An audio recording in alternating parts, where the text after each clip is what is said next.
দর্শক, হাম পরিস্থিতির দুঃখিত ডেঙ্গু পরিস্থিতির খবর জানাতে আমাদের সাথে এবং হাম পরিস্থিতির খবর জানাতে আমাদের সাথে পটুয়াখালী এবং গোপালগঞ্জ থেকে সহকর্মীরা যুক্ত হচ্ছেন। পটুয়াখালী থেকে শুরুতেই যুক্ত হবেন ডেঙ্গু পরিস্থিতি জানাতে আমাদের সহকর্মী MK রানা। রানা, জানাবেন ডেঙ্গুর সবশেষ পরিস্থিতি কি এবং হাসপাতালগুলোতে ডেঙ্গু আক্রান্ত রোগীর সংখ্যা এখন কত?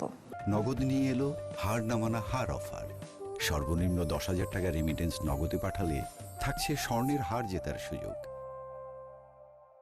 হ্যাঁ নিশি, আপনাকে জানিয়ে রাখি আসলে পটুয়াখালীতে হামের সঙ্গে পাল্লা দিয়ে বাড়ছে কিন্তু আসলে ডেঙ্গু রোগীর সংখ্যা।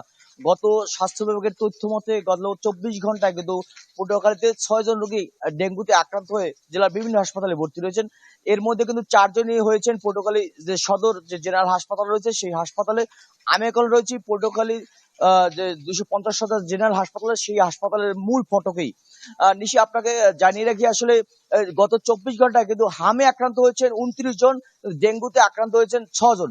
ফলে কিন্তু এখন পর্যন্ত পটুয়াখালী যে 250 হাসপাতাল রয়েছে সেই হাসপাতালে এখন 179 জন রোগী কিন্তু আসলে হামের রোগী ভর্তি রয়েছে এবং 11 জন ডেঙ্গু আক্রান্ত রোগী কিন্তু পটুয়াখালী সেই সদর হাসপাতালে ভর্তি রয়েছেন। সবচেয়ে উদ্বেগের বিষয় হচ্ছে এখন পর্যন্ত ডেঙ্গু কোনো ওয়ার্ড না করায় সাধারণ যে জেনারেল রোগী রয়েছে তাদের সঙ্গে কিন্তু ডেঙ্গু রোগীদের চিকিৎসা দেওয়া হচ্ছে।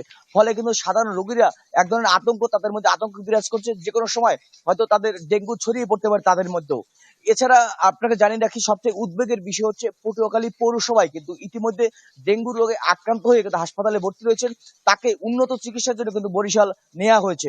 আপনাকে জানাই পটুয়াখালী পৌরসভা কিন্তু আসলে প্রথম শ্রেণীর পৌরসভা হওয়া সত্ত্বেও কিন্তু বিভিন্ন সময় যে নাগরিকরা কিন্তু বারবার অভিযোগ করে আসছে যে অপরিকল্পিত ড্রেনেজ ব্যবস্থা নির্মাণ করায় আসলে বর্ষার সময় বিভিন্ন ড্রেনে পানি জমে থাকে। ফলে কিন্তু যে এডিস মশার লার্ভা সেটা কিন্তু আসলে বিস্তার করছে এবং পৌর কর্তৃপক্ষের তারা দৃষ্টি আকর্ষণ করছেন বারবার যে সেই লার্ভা নিধনে তারা যেন ব্যবস্থা গ্রহণ করে। তবে পৌর কর্তৃপক্ষের এখন পর্যন্ত সেই লার্ভা নিধনের কোনো ব্যবস্থা গ্রহণ করতে দেখা যায়নি। আরেকটু যদি বলে রাখি যে পটুয়াখালী হাসপাতাল কর্তৃপক্ষের যারা রয়েছে তাদের সঙ্গে কথা বলেছি, তারা যেমনটি জানিয়েছেন আসলে ও রোগীর অতিরিক্ত চাপের কারণে তারা চিকিৎসা দিতে হিমশিম খাচ্ছেন এবং রোগীর স্বজনরা বারবার বলছেন যে শুধু অ্যান্টিবায়োটিক ছাড়া বাকি কোনো ওষুধ তারা পাচ্ছেন না, বাকি ওষুধগুলো তাদের বাইরে রেখে কিনতে হচ্ছে। নিশি, এই ছিল পটুয়াখালী থেকে সর্বশেষ। রানা, আপনাকে ধন্যবাদ। এবার গোপালগঞ্জে যাব, সেখান থেকে যুক্ত হয়েছেন বাদল সাহা। বাদল সাহা, জানাবেন গোপালগঞ্জে ডেঙ্গু পরিস্থিতির কি খবর আছে সবশেষ? নিশি, গত বছর ডেঙ্গুর প্রাদুর্ভাব থাকলেও এখন পর্যন্ত কিন্তু গোপালগঞ্জে সেরকম কোনো প্রাদুর্ভাব দেখা দেয়নি। যতটুকু আমরা জানতে পেরেছি যে 2-1 জন ডেঙ্গুর যে উপসর্গ জ্বর নিয়ে ভর্তি হয়ে তারা কিন্তু চিকিৎসা নিয়ে বাড়ি ফিরেছেন। তবে গোপালগঞ্জের যে হাসপাতালগুলোতে আইসোলেশন ওয়ার্ড রয়েছে সেখানে কিন্তু একজনকেও কিন্তু ভর্তি হয়নি। ফলে কিন্তু এইসব ওয়ার্ডগুলোতে কিন্তু যে অন্যান্য যে রোগীরা তারা কিন্তু এখানে ভর্তি হয়ে চিকিৎসা নিচ্ছেন।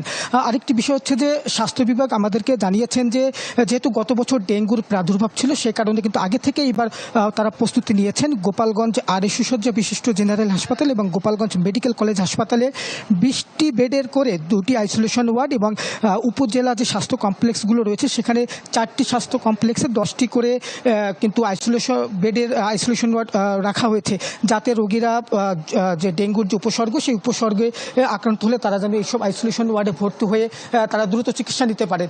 তবে স্বাস্থ্য বিভাগ আমাদেরকে আরও জানিয়েছেন যে এই ডেঙ্গুর প্রাদুর্ভাব কমাতে কিন্তু বিভিন্ন ধরনের পরামর্শ দেওয়া হচ্ছে। বিশেষ করে যেহেতু এখন বর্ষা মৌসুম, এই মৌসুমে কিন্তু ডেঙ্গুর প্রাদুর্ভাবটা বেশি থাকে।